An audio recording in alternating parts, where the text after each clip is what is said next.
I think యాక్టర్స్‌కి అది big thing ఏమో. ఎందుకంటే ఫస్ట్ టైమ్ మీరు చేసేటప్పుడు వచ్చే ఎక్స్‌పీరియన్స్, ఆ ఎంతూసియాజం హ్మ్. అనేది మీరన్నట్టు ఒక 5, 10 టేక్స్‌కి ఫస్ట్ టైమ్ చేసినందుకు కూడా రాదు కొన్నిసార్లు. ఇంకా వరస్ట్ వరస్ట్ ఒక్కొక్కసారి వస్తూ చాలా ఉంటాయి. డిఫరెంట్‌గా వస్తుంది. హుహు. ఒక్కొక్కసారి the more you keep feeling the emotion, the more hmm. You become the character. The hmm. More you become the character, you stop acting and behave like character. హ్మ్.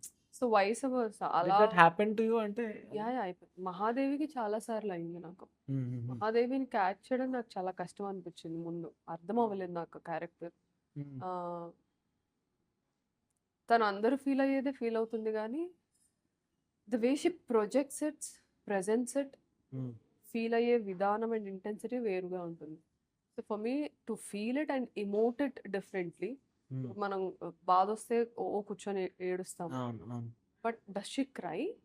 బాధపడతది. Does she cry or does she cry in the same intensity as any other human being?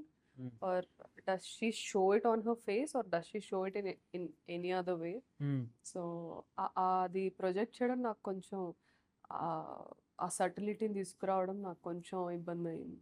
Time తీసుకున్నారా? Yeah! Yeah! But the more I హ్మ్. Experienced takes ఎళ్ళే కొద్దీ I grow into the character.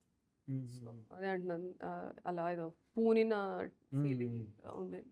I think director కన్నా మీరే first experience చేస్తారేమో క్యారెక్టర్‌ని కదా! అంతే.